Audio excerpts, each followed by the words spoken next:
to post them up online and put them up on YouTube as well if anyone misses them. I think our sort of Zoom etiquette has been amazing the last few weeks, but just as before, if you're happy to, please just keep yourself on silent. Definitely utilize the chat though. We love that you're all chatting across. Lindsay's going to be my pal and my buddy just to catch any sort of gardening questions, and we'll try to get to those at the end to answer any that come up. Yeah, welcome back everybody. That's great. Really delighted to see you all again, and to have you all back. So this is our third session out of 5, which is really good. So we're just over halfway through by the time we finish today. Looking at 45 minutes. I'll try to email or share Zoom links and things like that if you miss anything or want to go back to links, anything that comes up. And yeah, just stop me or slow me down, or keep us in tow if you've got any questions that you want to talk about.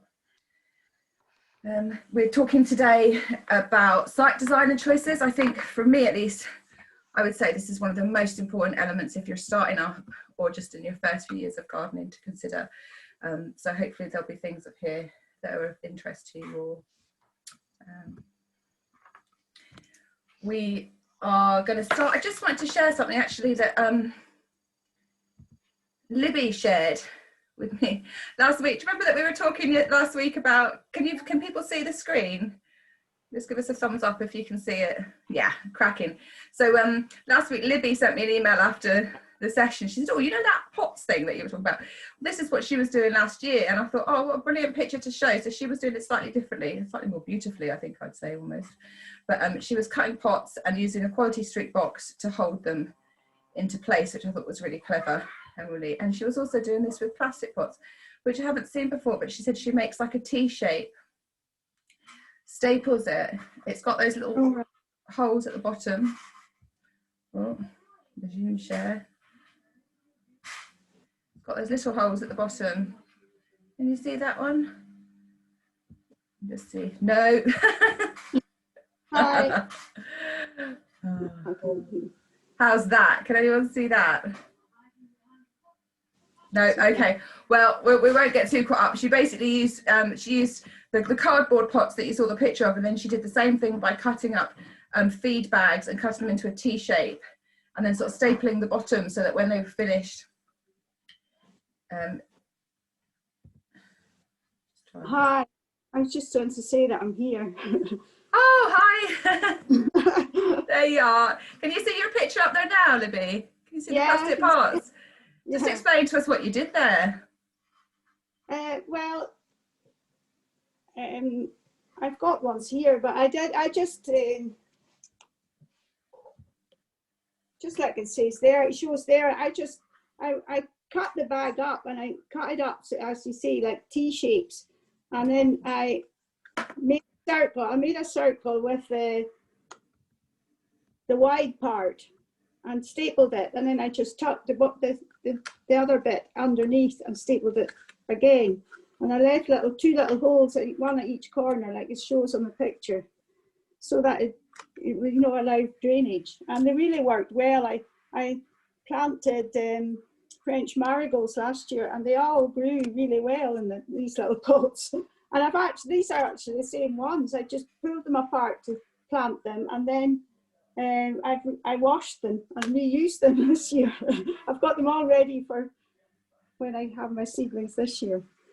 I just love it. Thank you for sharing that. I thought, and your picture was so tidy. I was so organised. Well done. But yeah, that was really, really great way. So yeah, absolutely. Libby, people are asking on the chat if we can share your pictures. Is that all right if I email your pictures around a wee bit later? Yes, I don't mind at all. It's to share everything. It's really kind of you to share. Just in case anyone joined, let us just explain that we're without Jill, so if I'm desperately writing notes or a wee bit slower than normal, just bear with me. I'm sorry for that. So guys, we're going to go into the Menti session. I'm just going to put a link up in the group chat. It's www.menti.com, and then there's a code up there for you. So if you've got your computer or your screen, if you open that up,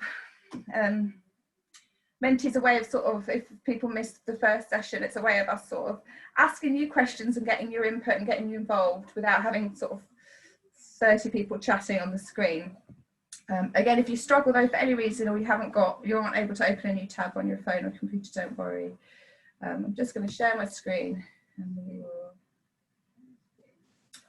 go into that together. The first thing that I sort of wanted to, oh look, people are on it already, that's great. The first question was just something that we were just debating sort of back of house, and we talked briefly about last week, and that was that if we started a sort of group, a support group after this to take us through the summer and season, what people's preference would be. So we could either have an online Facebook group or we could have a WhatsApp group. So just wondering, I'll just give you a couple of seconds to.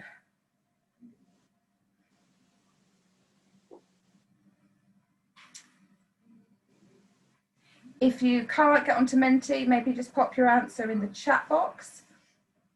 I can't. Oh, that's all right, just pop it in. Pop it in the chat box.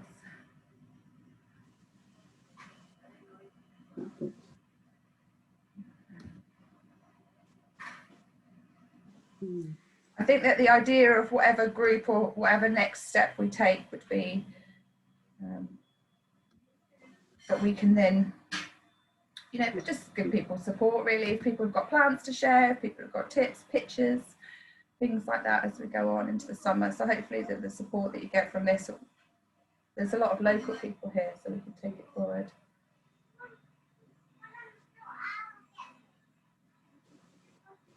Well, it's close, isn't it?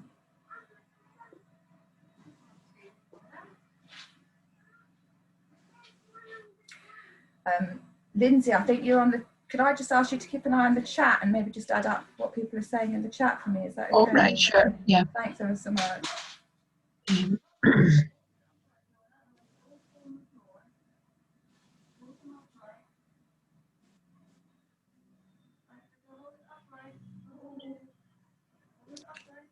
give it one more minute and then we're going to.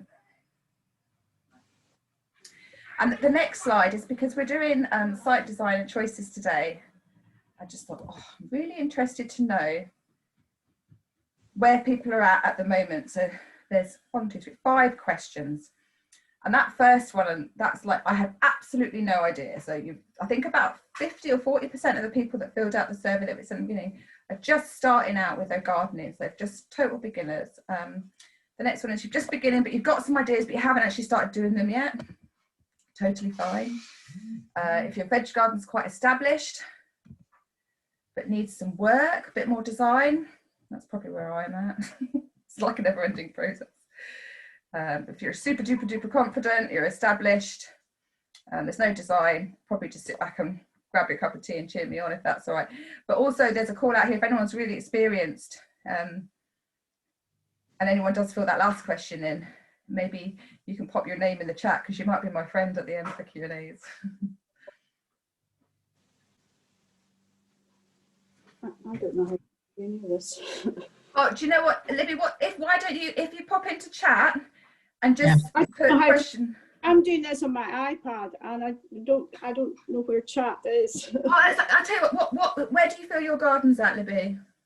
Mine is quite established but needs work, more design. Perfect, that's great. Mm-hmm. This will just help me because I've got a little slideshow coming up very shortly and I just wanted to make sure that you know, it's interesting. So if most people here are sort of just at the beginning and some people are quite established, and there you go, that gives me a really good indication of where people are at. Great. I'm just going to stop that now for everyone. That's just an indicate the question. Thanks ever so much. Lindsay, is there anything coming up on the chat that we need to know? Yeah, regarding the WhatsApp Facebook option, we've got 4 votes for can do either, 2 votes for WhatsApp and 2 votes for Facebook. Well, I haven't put in anything, but I can do either. Right. Right.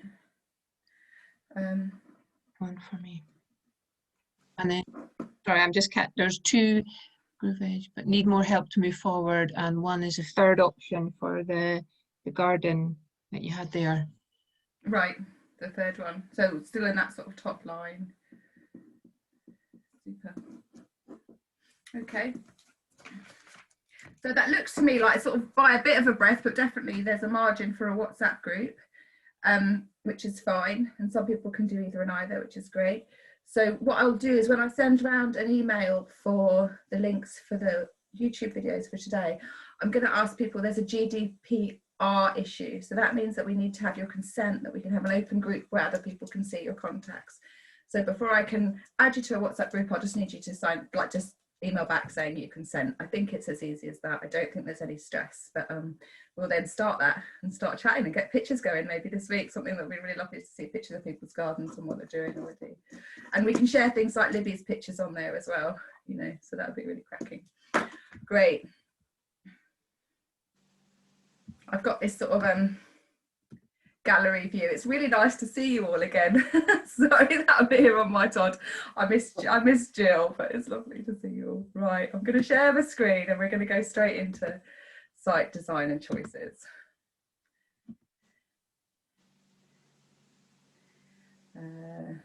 From beginning. I can see, Libby, just give me a wave. Can you see what's on my screen? Someone give us a thumbs up. Yeah, you can see the screen. Cracking. Right. Let's talk about site design and choices. I like that quote.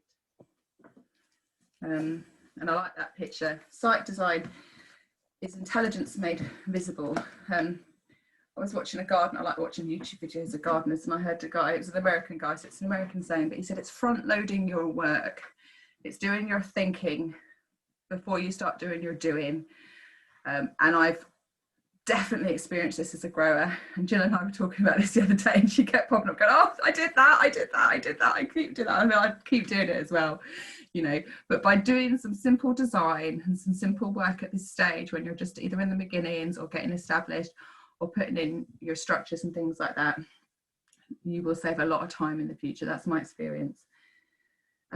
It's simple stuff, but if you get it wrong, you'll be consistently having an energy leak in your system or your garden or your design.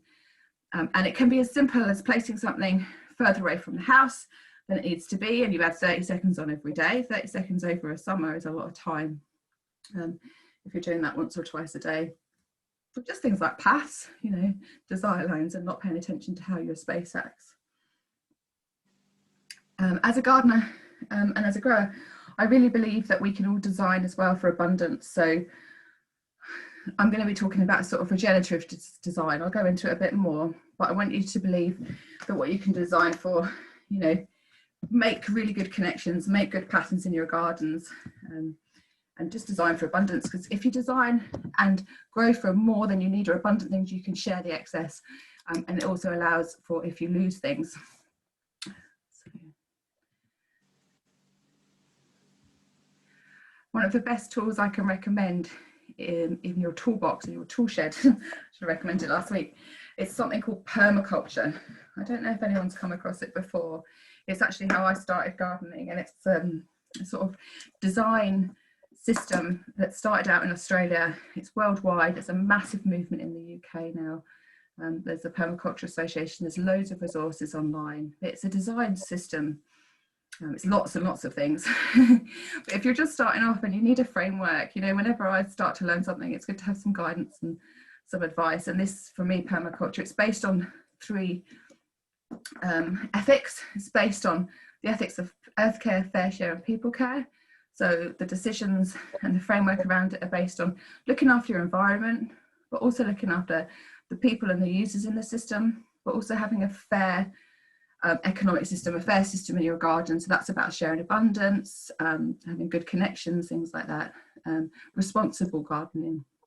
So I'm not going to spend a lot of time. There's like a 2-week residential course you can do all about permaculture. I'd recommend it if anyone wants to revolutionise their life.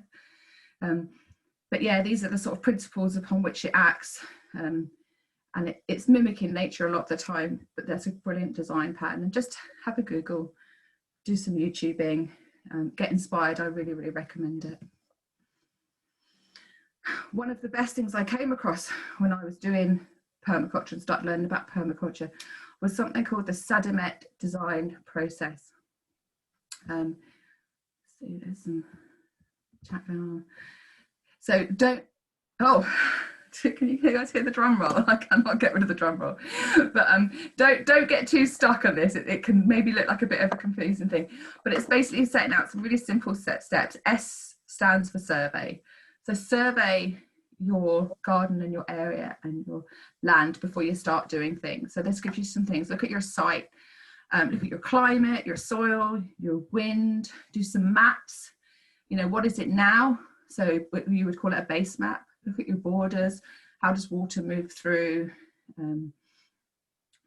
Survey also yourself. This is like a massively important one, which I think we touched on a wee while back, but you're the client. You are a really important factor in your garden. So what resources do you have? And I'm not necessarily talking about just money. I'm talking about what connections, networks do you have that you can tap into? Do you know the man that collects the leaves in Thursday? Oh, I do. He's great. He drops them off at the community garden. He's a massive resource for us. You know, where can you get free wood? If you've got lots of stone knocking about, is there old walls that have come down? These are all resources for you to document as you're sort of surveying your land.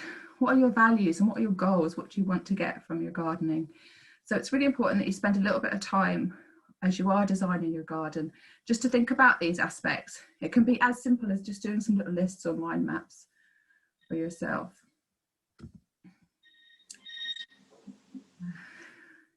Yeah, there's a couple of other points. Then make your base map.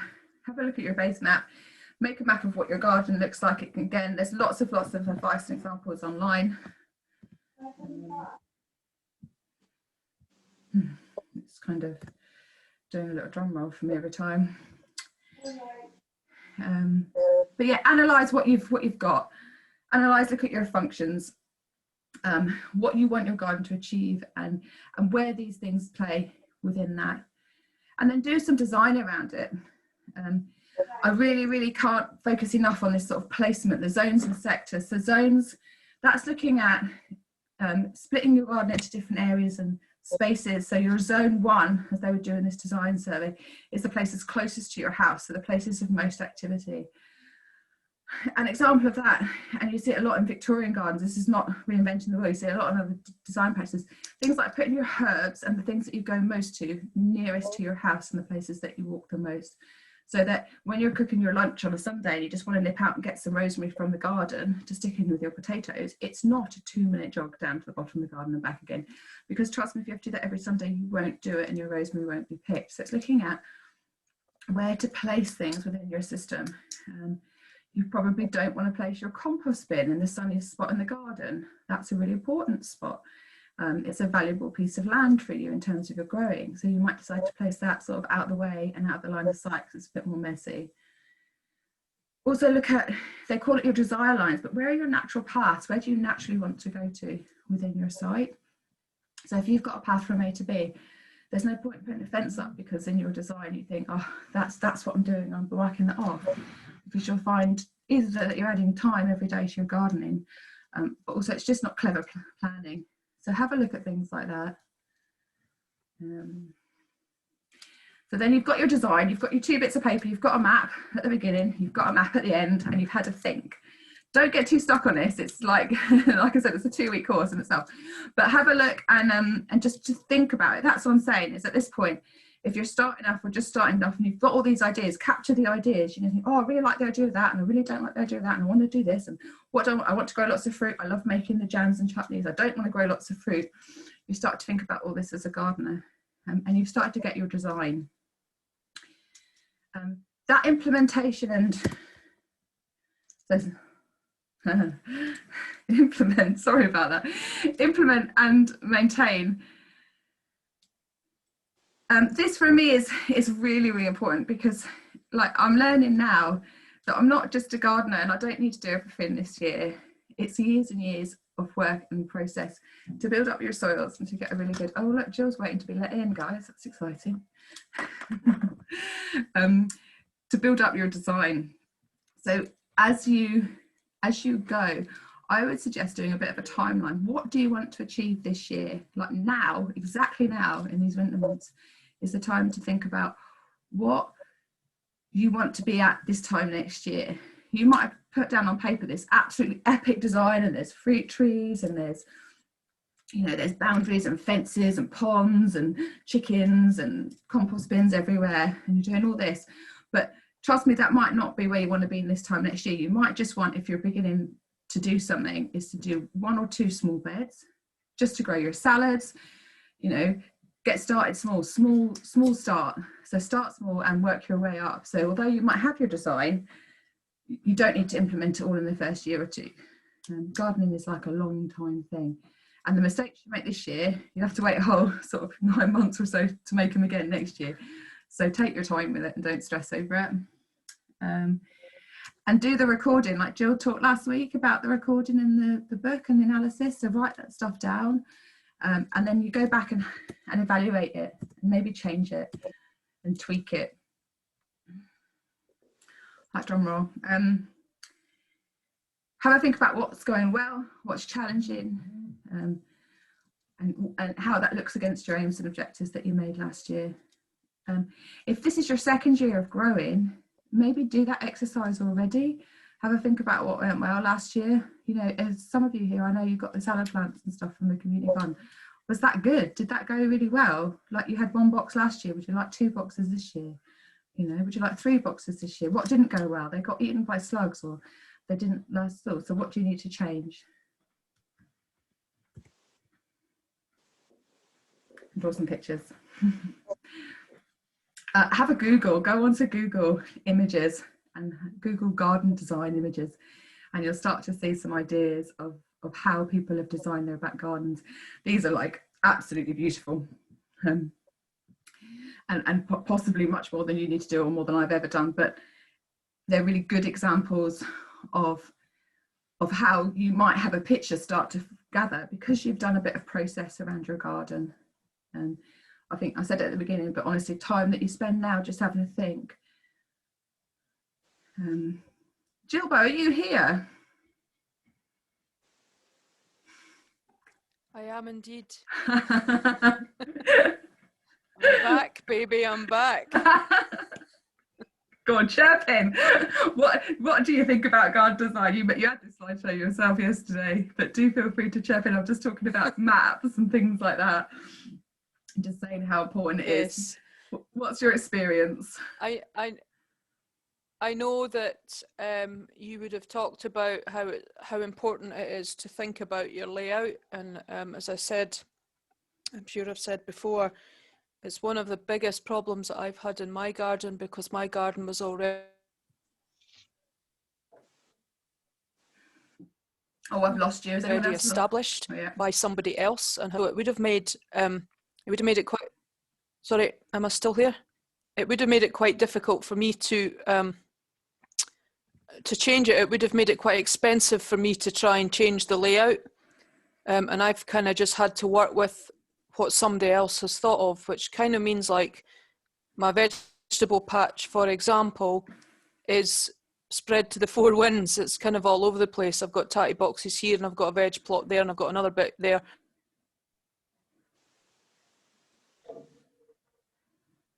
Oh, you're cutting up a wee bit, eh? And ideally, I would have liked to have done what the panorama of her garden. I would love to have been able to do something like that. But so yeah, a garden design plan is absolutely essential, I would say, and really think about what you want from your garden. So yeah, that's what I would add. Thanks, dude. We'll keep going, but just jump in.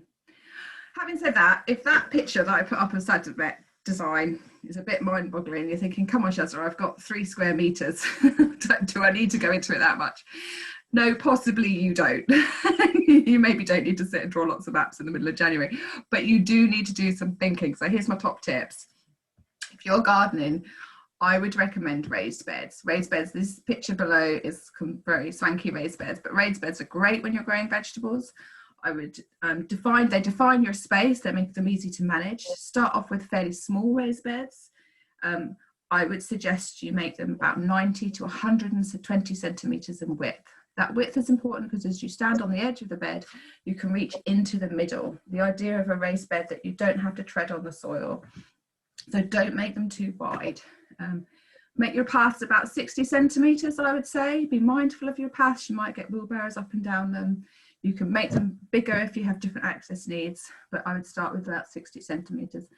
And this picture is some very beautiful bits of wood that someone spent lots of money on. You definitely don't need to do that. A raised bed doesn't have to have edges. It can just be defined areas of your garden, or you can use lots of reclaimed and recycled things to make your edges. There's lots and lots of different options out there. Think about water. Water is really important. It might seem like it might craziness at this time of year, but think about how you're going to water your plants, especially your smaller seedlings and things like that as you're starting your plants off. Think about your placement. Again, one of the best decisions I ever made was putting my smaller of the veg gardens outside my kitchen window. It is consistently the tidiest of my vegetable gardens because I see it every single time I wash the dishes. And also it means that I'm cropping the most from it because I can see when I'm washing the dishes what is ready. Think about your orientation. This is really important up here in Caithness. One of your biggest factors, as well as orientation, is your wind. Think about your wind factors for us. Wind can be seriously damaging to crops, so designing some wind breaks, but also try to keep your plants somewhere sunny. So that's sort of 6 to 8 hours of sunshine in the summertime. Shouldn't be too hard up here when we've got our long days, but some things do thrive as well in sort of partial shady soils, so things like your salads and your spinaches and things like that. Compost. So this week I was actually having a conversation with someone from the Highland Council. In fact, in the Highlands, the Highland Council suggests that we put 9 kilograms of waste into our bins every week, of food waste into our bins every week, of which 1/3 is food waste and 2/3 is edible waste. So that's a huge amount of food that we are throwing away that could be composted and literally cycled back into nutrients for your garden. So I would suggest have a look at those videos on food composting, and also create composting systems in your garden, even if it is that 2 metre by 2 metre garden. Love your soil. So that isn't a spend lots of money getting push composting suggestion. That is, there's lots of things that you can do that are local, free, and focus on in the winter to improve your soil health, because if you improve your soil health, you improve the nutrients in your food. But it also means that you have much healthier, happier, disease-resistant plants because they're thriving. So I'm a big advocate of not using lots of chemical fertilizers. In fact, I can't remember if I've even bought any for myself personally at home at all. There's lots and lots of things you can do to improve your soil. Keep records and learn. I'm always still watching YouTube people. I joined Instagram. Instagram's great. I just joined it this year because I had a young person that told me like, oh, Instagram's great. I'm not young, but it's been one of the best things because it's really visual, and I'm a visual learner. So I just follow gardeners and I see all these pictures of gardens pop up on my feed every day, and it's just lovely. So join something like Instagram or do Google images, get inspired of what other people have done, watch YouTube videos. And reduce, reuse, recycle. It doesn't have to be an expensive hobby at all. I would argue with anyone that said it does. I think I've never ever put much money into my garden and the amount of produce I get. And just some pictures. I love a bit of a picture. I love that left picture because that's great. That's a sort of like typical urban household garden, and I just think for me there's like a green desert on either side of this person that's just must be producing so much food in that garden. It's absolutely amazing. And then the one in the middle, that's an example of sort of a larger sort of raised bed system. Again, you can see they're using wood and they've got slightly larger beds in there, but that's, you know, cropping and things like that. Oh, lost my picture. Oh. But yeah, pictures to inspire. I thought I'd just been cut off again. Were you about to start cursing? Jill and I normally meet about 10 minutes before everyone else just so she can curse her internet connection. She'll have to do it online with all of you here. Right, I was Jill, so just you didn't catch this, but Lindsay was helping to capture questions. Mm-hmm. I suspect that you jumped on the chat as well, so maybe I have. I've got a few here. Go on, between Lindsay and Jill, then, if you take yourself off mute. Yeah. Just before Jill joined in was one early on, and it was about tarmac it's from Ross, tarmac surfaces. You know, it's good for accessing, but any ideas what to put on a tarmac surface growing? That was the only one. Okay, so someone there's got like their garden is going to start off on tarmac. Is that kind of, who was it that put that question up? Sorry, it was Roz early on before Jill. It was way before. Yeah, it's tarmac. Yeah, I have tarmac paths, and they get covered in algae and they look horrible. yeah, I mean, my knee-jerk reaction was is to do planters. The really beautiful, like, you know, soil biology that you would get by planting onto grass or something. You're just not going to get it with a big layer of tarmac through, and without ripping it up. I would suggest doing lots of planters. You can make planters of a fair size that can be moved about, or pots and things like that. How big is the area? Is it Sorry, it's pathways, and there are a couple of parts where it's quite a wide area, but it's a kind of, all the pathways are in tarmac. That's my problem, and they can get quite slippy. So, and I don't like the look of them, but it's cosmetic. But also I'm quite conscious that tarmac doesn't let water drain through. And if I could really have my choice, I would just change it to self-binding gravel, even if it does produce the odd puddles. But I'd much prefer that. But I had a quote for it, and it's something like £6,000 to replace our tarmac. So I thought, forget that, for not a good idea. What's on either side of the pathways? So grass. Right. And you know, there's a lot of grass as well, but that's another matter.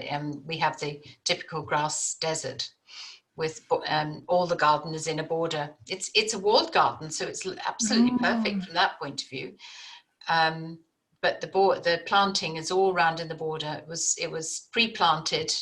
It came when we got the house, and so we've made it look nice, but it makes it very difficult thinking where to put veggies. I've planted some things in between flowers in a sort of trying to think companion planting like, and I have a little area for herbs, and that's doing quite nicely. But I think your idea of raised beds, there's a part which is tarmac right next to the wall of the house, which has space. I could easily put in a raised bed there. Yeah, that's definitely worth thinking about. And something I've done before on paths that was really good, actually, I got loads of wood chip, like chunky wood chip from somewhere like Dunnet. I'd lay that down, and on the tarmac every couple of years you'd have to go in with a spade and you'd have to scrape it off, but it would literally be composting under your path as you walk. And it would stop the algae, so any slipping, if you could contain it so it doesn't go into your grass. Yeah. And then it would actually become a benefit to your veg beds. But that's just, once we get this WhatsApp group going, send us some pictures. So we can, cool, okay, I'll move on. Hold on, I've got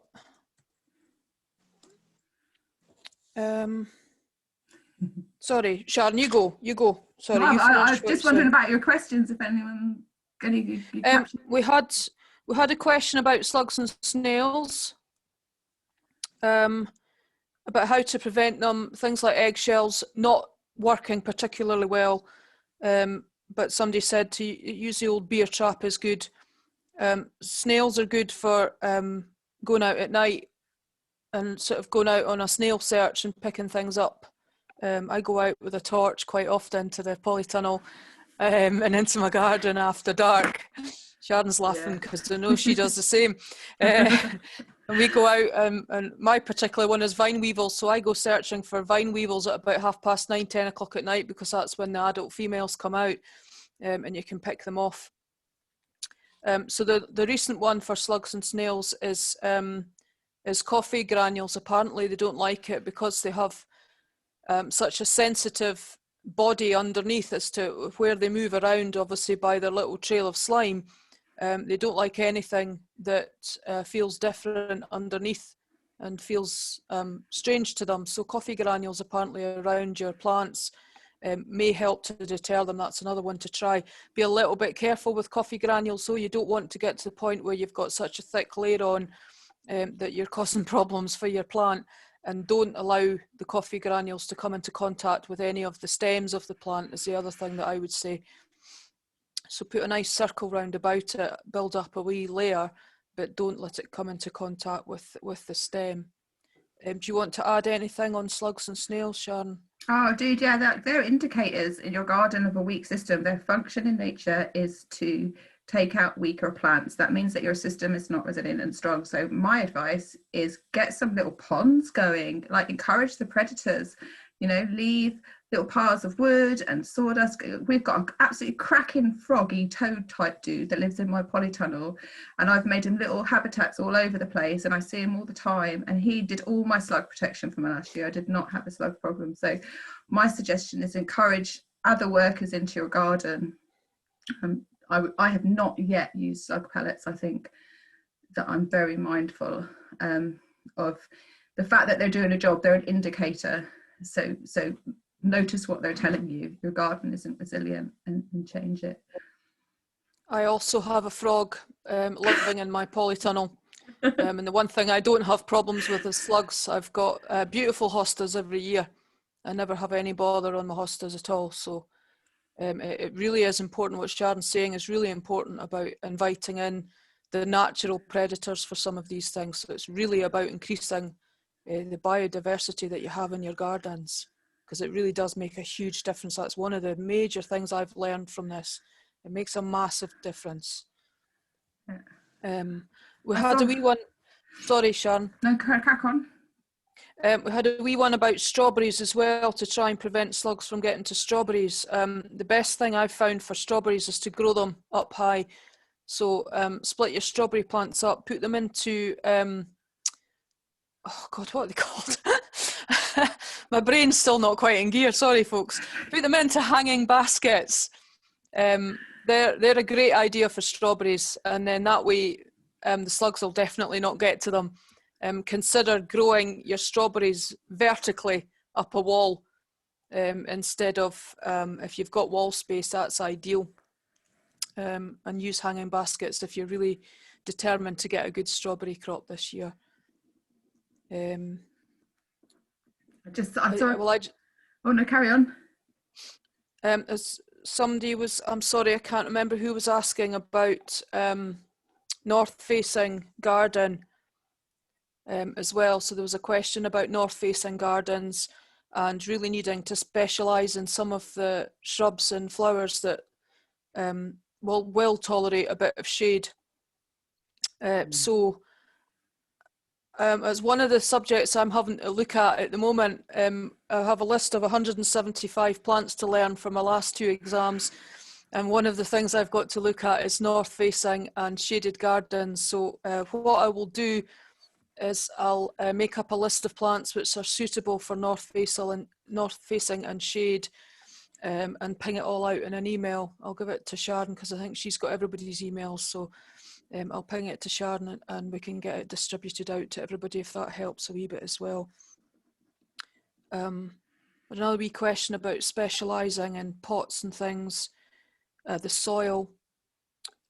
Pots are brilliant for specialising in soil conditions. If you've got something, for example, that likes an acid soil, so what's described as an ericaceous plant, you don't need to remember that, but just be aware that some plants prefer a more acid type soil, some prefer a more neutral soil, some prefer a more alkaline soil. So if you've got a plant that you want to grow, for example, a blueberry, blueberries prefer more acid-based soils, so they live in ericaceous soil, and pots are absolutely brilliant for that. You can just put the ericaceous soil straight into a pot and you've got the right environment for that to grow in. So pots can be really useful for things. When people say, oh, you can't grow that in your garden because it's, you know, it's too alkaline up here or it's too chalky up here, or then think about growing it in a large container instead. Soil health. Oh, sorry. No, you go on. I just be mindful that in a pot, a soil will struggle to get its water sources more than it would in the soil where it can send its roots down. So it will be a wee bit more precious, need a wee bit more looking after. But the upside of that is that you can move it around, you can take it out of the greenhouse in the summer and bring it back in the winter if it's something that needs something like that. So yeah, plastic pots versus probably one for everyone. I don't know, I don't have a preference myself, except I know the terracotta will crack, so that always comes back in the greenhouse when the frosts start. Terracotta also, I mean, they look amazing, but they're quite expensive to buy. But the one thing that is good, I would say, for terracotta is porous. So again, if I can give you a wee example here, I've got citrus trees in my greenhouse, and they are all in terracotta pots for the simple reason that citrus trees over the winter do not like wet roots. If you have them in a plastic pot, they can stay quite wet and the roots will rot and you'll lose your plant. If you have them in a terracotta pot, then the water evaporates and the roots stay a lot drier over winter. And that was a piece of advice that I was given for citrus. So if you're thinking about, I mean, I've got lemon and orange and a lime. So it's quite important for them to have nice dry roots over the winter. You've got a lemon, an orange and a lime. You go with what nature's telling you to go in the north of Scotland, Jill. Poor man. Bring it on! Twat. Someone asked me about, sorry, I love a bit, Jill. Someone asked me about a book. Can I just hold up my book? Because I was carrying this around the last 3 weeks and I really wanted to give a little shout out. I will, before anyone else, I'll put it in. This one. Right, guys, if you get one book, and it's super duper cheap if you get it second hand, it's Joy Larkham. I'll stick it in the chat or I'll stick it on the email. And I mean, there's no pictures. It's not massively exciting. There's few pictures. It's not wildly exciting, but she just knows everything. She knows everything. Brilliant. It's amazing. It's a brilliant book. We've got one at the community garden. If you want to lend one for a week or two, you can always give us a shout and I can sort that out for you if you want to have a look. But yeah, it's absolutely fantastic. You can see how many tabs are in mine. You got your joy. Exams. Get a bit of joy. So that's my recommendation. Oh, do you know what, dudes? I'm absolutely touched as well. So many people sent a little email going, I've got my garden planner. I've got my hoe. So, it's great. I'm really delighted. Some of you, and yeah, someone did say that they'd got a cheapy hoe from the factory shop, I think. Is that right? All right. For £3, I think, to try it out. Brilliant. Yeah, do it. If was that in Thurso? Can I ask that person? Was that in Thurso? I'm getting a nod. That was in Thurso. Apparently in Thurso they've got Korean hose for £3. So if you want to try, listen, it might not last you more than a season or two, but it will give you an indication of if you like the tool, I guess. So great. There's a wee question here from Hilary. Would you make raised beds on top of gravel or remove the gravel first? To me, gravel would help with your drainage, so I would just leave it and plant on the top.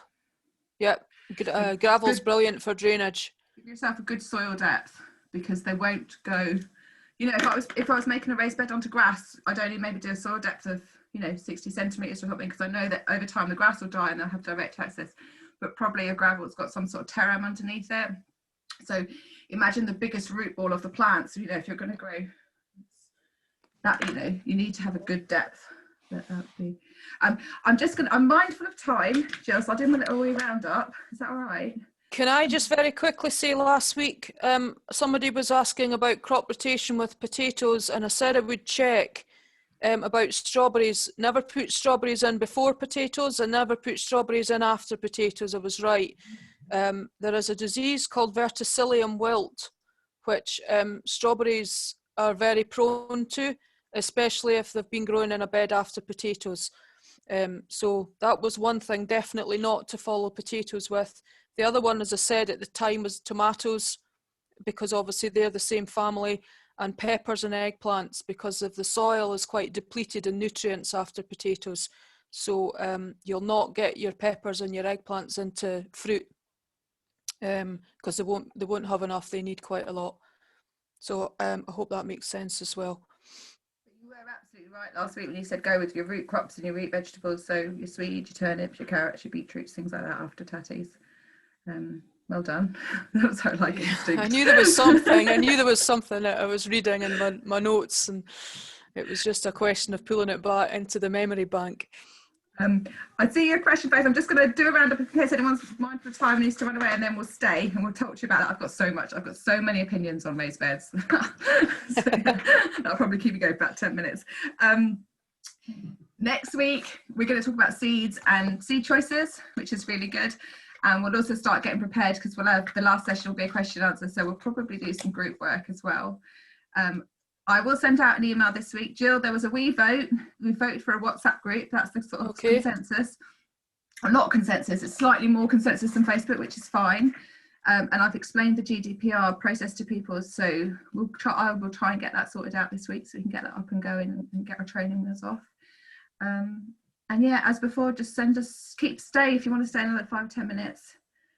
Well, please can I add the power? Oh, I can try. Don't bother. At the least, I want to send you a link for that Sediment thing because I pulled that off the internet off a permaculture teacher over called Peter Cow. Yeah, so we'll knock around for 5 minutes, but yeah, if you've got any feedback or want anything in particular, then give us a shout. Sorry, Jane, I've just put a wee answer on, and it's because I'm so slow at typing. Jane had a wee question about tatties in the fridge. How long can you keep them in there, please? So I'm just saying about a month. Our ones for the community gardens are currently in my pig fridge. So that's a fridge for the pigs. It's not. There's no pigs in there. Just to outline. So I'm about to take our ones out come the start of February, and I'll be putting them in egg boxes to check them on the windowsill. So those are the ones for the community garden. So I'd say about a month. They keep them in storage. When you go to potato storage places, they keep them in storage in the cool, and it stops them. It just kind of slows them down a bit and makes them last longer. So they'll be okay for about a month. And if you don't have a fridge like me, I don't have a fridge, then you can just keep them somewhere cool and dark. Is that right, Jill? Yeah. Yeah. Yeah, it's the cool part that stops them from progressing. Yeah. And once you take them out the cool part, then that's when you'll start to see them producing their little shoots. Yeah. Oh, Ros, the GDPR, well, this is new to me as well, but here's the crack. Because of data protection, I will send an email out when I send out the link, and it will just sort of say, are you happy that your contact, I guess, will be on a shared platform, because other people can see your contact on a WhatsApp group, whereas with Facebook they can't necessarily. So we'll need you to reply and say, yes, I'm happy that my contacts will be shared. That's surprising. I thought WhatsApp was supposed to be closed. I think it's because you can see who else is in the group. Ah, right. So I could see, Ros is in the group, and then I could click on your name and private message you. Do you know what I mean? It's just yeah. I get that. Yeah. So that's the thing. I mean, I'm learning myself. Maybe someone else will keep me right, but that's what I've been advised. Cool. You got power again, then, Jill? Yes, we do. It came back on quite reasonably quickly, actually, so which was fine. It just took a little while to get the internet and everything all booted up again. So yeah, you can see everyone's mobile numbers. I think that's probably why I've on. Yeah, but if anyone's deeply uncomfortable with that, then just send me a message. I don't know. If I get a few messages saying that they're not comfortable with that at all, we might go back to the Facebook idea, but we'll just see what happens. We had a WhatsApp group last year when we gave out the boxes. I think some of the people here were on it. It was going off at 11 o'clock at night. I had to put everyone on mute in the end, but it was absolutely brilliant how much sharing and information was going on. So it was fantastic. So that was a really good part of it. But yeah, definitely mute everyone because we all got really excited when the plants started coming up, didn't they, Jim? Yeah, we got loads of pictures, so it was brilliant.